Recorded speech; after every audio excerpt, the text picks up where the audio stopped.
What you see is your well-being, you stick to that. Tomorrow it looks like horror to you, it doesn't matter, you stick to it. It feels like hell, you stick to it. That's well-being. If you keep shifting, nothing happens. Sadhguru, you're talking about perception and clarity. But at the same time, illusion also looks so very real. Now, where is that fine line between illusion and perception? Because when I see it, both are of the mind. Now, how do I really rationalize between, okay, I am in an illusory state or I am in perfect clarity? Because when I am in that state of clarity also, how is it that whatever has been recorded or whatever that I have gone through is what is reacting to the situation? So how do I really make that distinction at any given moment? So now you are asking for trouble. So you're talking about the fine line between illusion and perception. There is no fine line. It is all one big illusion. By the time you know it, life has passed by. But you don't have to worry, because passing by is also an illusion. Nothing passes by. So if everything is illusion, isn't enlightenment one big illusion? In a way it is. In a way it is. That's why I've been talking not about knowing, but about ignorance. I think I've been telling you in some of these programs, I've been telling people, earlier we used to make our brochures like this, from ordinary to extraordinary. Do this yoga and you will move from ordinary to extraordinary. People thought they are going to become very special. When they came in, after they enrolled, paid their money, before that we never said. After all that happened, then we told them, this is about becoming more ordinary than others, extraordinary. This is not about becoming special.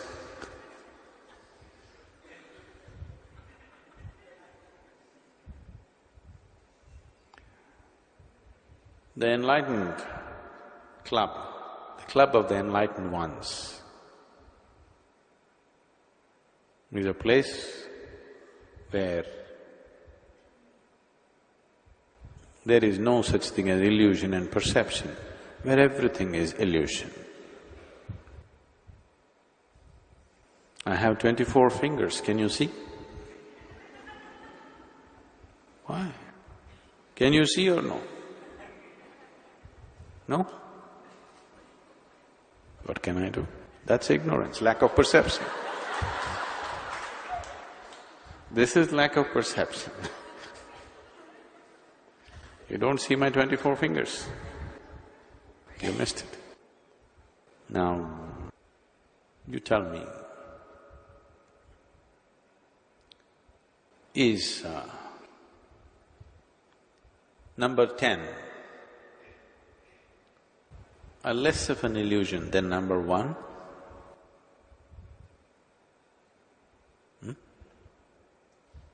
Is it? Is 100 a more of a reality than number 1? Is it so?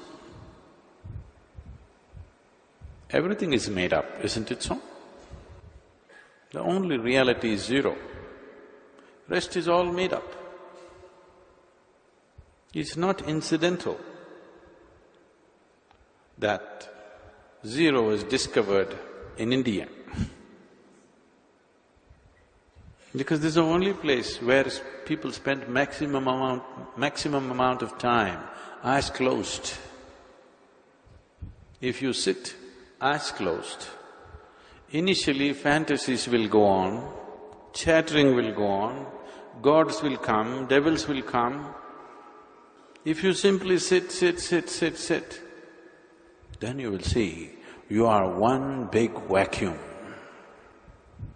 You are just one big zero.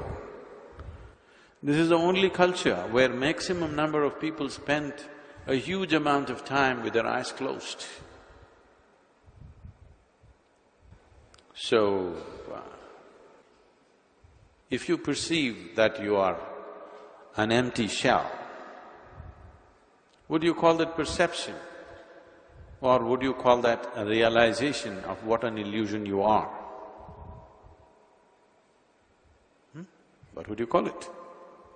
It's up to you what you call it. But there is no fine line, that's the whole problem. Or that's the beauty of it. There is no fine line, there are no lines to cross. It's just fine the way it is. But the problem is, you're in a certain state of compulsiveness that you have to move somewhere. This compulsiveness has essentially come as a consequence of the huge accumulation that you have made within yourself. This accumulation has happened because you have the illusion that you are perceiving something. Because you believe that you're perceiving something, the accumulation has happened. If you realize experientially, not intellectually, experientially if you realize that you are actually not perceiving anything, you actually are not. Tell me, after all these years of being with me, what have you perceived? Because whatever you perceive and you're feeling wonderful, 2 days later I come back and demolish it anyway. Whatever you think we have attained, I come back and trample it anyway.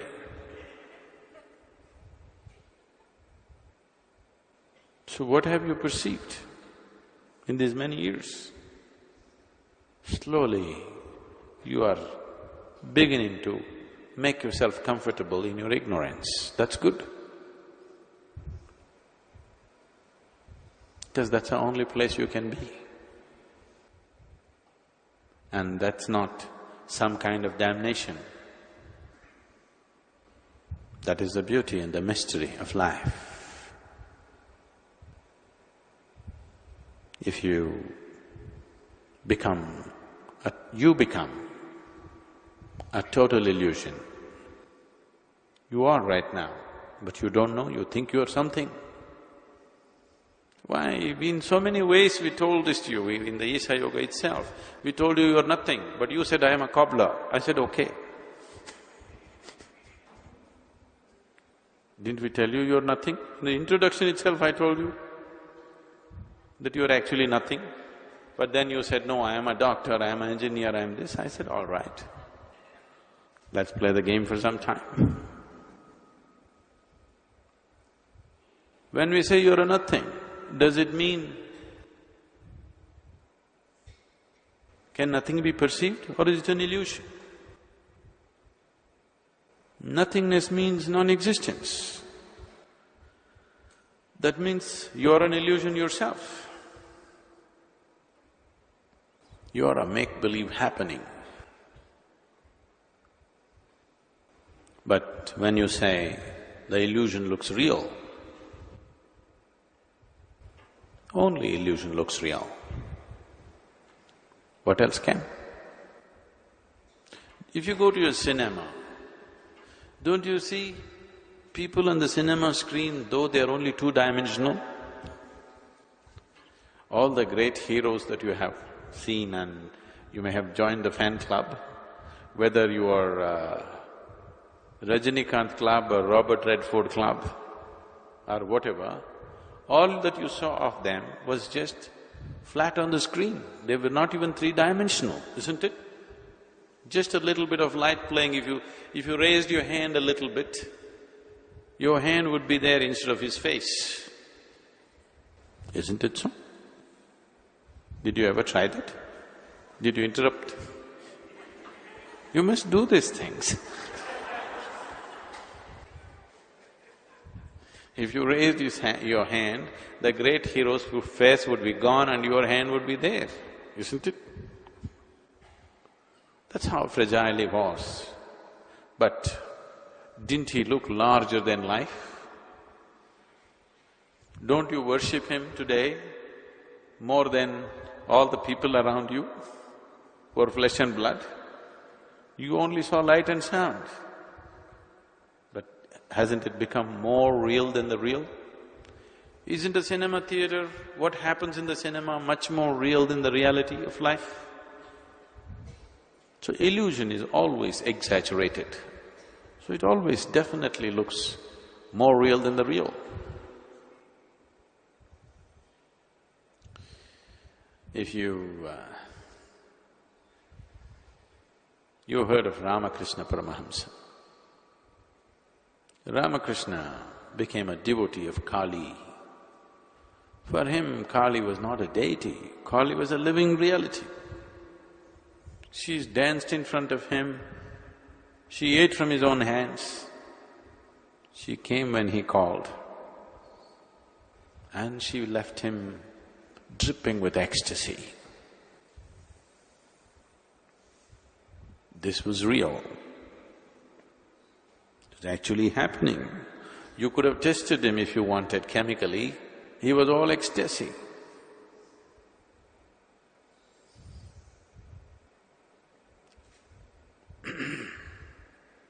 One day, he was sitting on the banks of Ganga,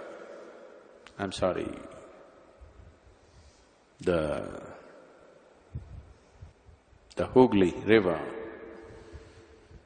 and a very great yogi, a rare yogi, very few like that have ever happened. Totapuri came this way because though Ramakrishna's body, mind and emotion was dripping with ecstasy, his being was longing to go beyond this ecstasy. Because somewhere there is an awareness that itself is a bondage. When I tell people simple things about their lives, when I say everybody has the choice right now to be either this way or that way, people say, that's easy for you, Sadhguru, you are aware. Tell me, who is not aware? Please look at yourself and see. Even in an extreme moment of emotion or anger, there is a spot of awareness even in you, isn't it so? Isn't it there? If it is not there, that means you've become pathologically ill. Otherwise, even in the most extreme moments of emotion within you, there is one dot of awareness. It is just that you are empowering the emotion because you have an investment there. You are not empowering the awareness, that's all. Have you ever had a situation in your life, there was not even a spot of awareness in you? It was always there. It is just that you did not invest on that. You're betting on the wrong horse. You're betting on the horse that you're used to, a known horse. So, because of your friendship with your anger, friendship with your love, friendship with pleasure, friendship with whatever sweet emotions that can happen within you, you're investing on that. You are not investing on that tiny spot of awareness which has always been there with you. There is nobody who's not been aware, there is nobody who is not aware. It is just that most people have not empowered their awareness. They have empowered something else, so accordingly life is happening. So Ramakrishna was longing somewhere But the sweetness of ecstasy that he's experiencing was too much to leave and go. This is not any different. This shouldn't be misunderstood, but this is not any different from a drunkard being addicted to his drink, a drug addict being addicted to some substance. It is not any different. The only thing that is different is alcohol and drug may be damaging the system. This may not be damaging the system because this is internal. But the addiction is same, the attachment is same, the longing for that is same. And the limitation is also same. It's beautiful. There's no question about it. So, Ramakrishna, whenever he had contact with Kali, his object of devotion, he would be dripping with ecstasy and he was fine with that. He didn't want to leave the beauty of that and move on. So when Totapuri came, this transpired between them. Totapuri said, "This is very simple. You have the necessary energy. You just have to empower your awareness. You are empowering your emotion, you are empowering your body, you are empowering the chemistry within you. You are not empowering your awareness." So Ramakrishna said, "Okay, I will empower my awareness and sit like this." The moment he has a vision of Kali, he's again gone into uncontrollable states of love and ecstasy. Any number of times he sat down, but the moment he sees Kali, he just flies off. Then Totapuri said, "Next time Kali appears, you have to take a sword and cut her into pieces." Ramakrishna asked, "Where do I get the sword from?" Totapuri said, "From the same place where you get Kali from. If you're able to create a whole Kali, why can't you create a sword? You can do it. If you're able to create a goddess, why can't you create a sword to cut her? Get ready." Ramakrishna sat, the moment Kali came, he burst into ecstasy and forgot about the sword and the awareness and everything. So Totapuri told him, "You sit this time. The moment Kali comes, see here," he picked up a piece of glass and he said, "With this piece of glass, I am going to cut you. Where you are stuck, that I am going to cut. When I cut that, you create the sword and cut Kali down." So when Ramakrishna was just on the edge of ecstasy, when Kali appeared in his vision, Totapuri took a piece of glass and cut him really deep across his forehead. Then Ramakrishna created the sword and cut Kali down. And he became free from the mother and the ecstasy of feeding off her. And that's when he truly became a Paramahamsa.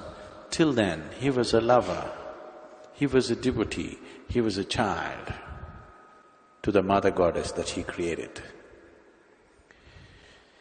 So, insects are getting closer to me than anybody. Who knows who he is? You don't know.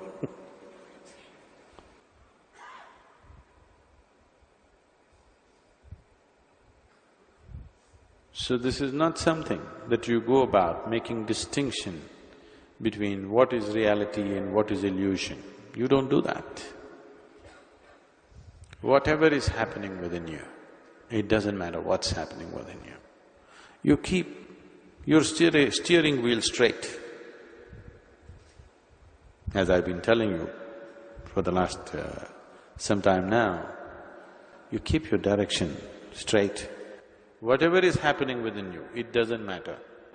You just gas it and gas it and gas it. As long as you're traveling straight, you just keep the throttle down. Illusion is happening, keep the throttle down. Reality is happening, keep the throttle down. You're hallucinating, keep the throttle down. Don't let go off the gas pedal. Just down and down and down, that's all. That's your business. Rest I will take care. Your business is to put your right foot down, not the other one. Just the right foot down all the time. See, left foot up, right foot down. If you put this down, this may touch the brakes or the clutch. Then you will simply rev in the same place, you won't go anywhere. All the time, a leaden foot down, whatever is happening. Illusion is happening, gas it. Reality is happening, gas it. God is happening, gas it. Devil is happening, gas it. You have to break through all of that. You don't think, okay, this is reality, let me settle down here, this is illusion, let me discard this. No. You just gas your way through all that. It doesn't matter. You don't try to decipher what is illusion, what is reality. The moment you try to do that, it'll become endless intellectual circus. Too much circus it will lead to, an endless circus and a purposeless circus because it'll not get you anywhere.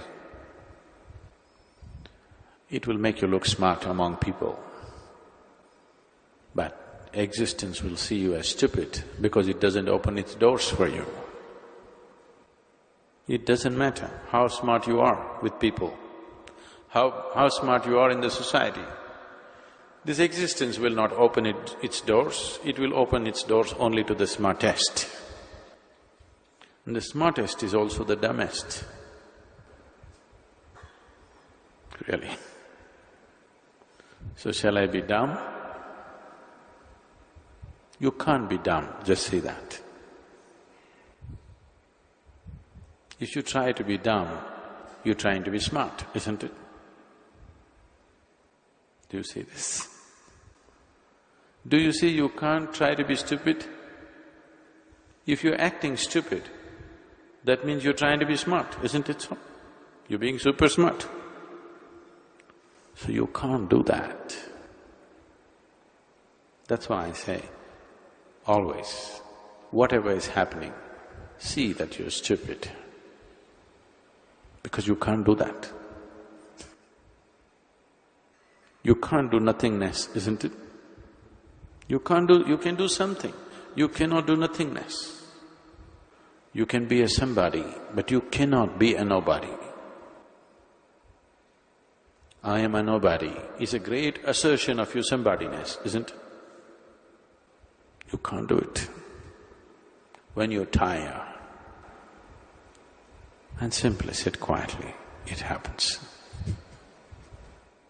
Your effort has to tire, or you need phenomenal intelligence to go beyond effort. Right now, whatever is happening, you're only trying to get out of it. You're driving through the mountain, you're trying to get out of it. You're driving through wonderful plains, you're hurrying up to get out of it. All the time, gas pedal down. Wherever you are, however beautiful it is, as quickly as possible you want to get out of it. That should be your intention, always. However wonderful it is, you're in God's lap, you must be getting out of it as quick as possible. If you're doing that constantly, then you will get to that ultimate stupidity where you don't have to try to be smart. You've given up on that. Then you're at ease, absolute ease. Life is at ease.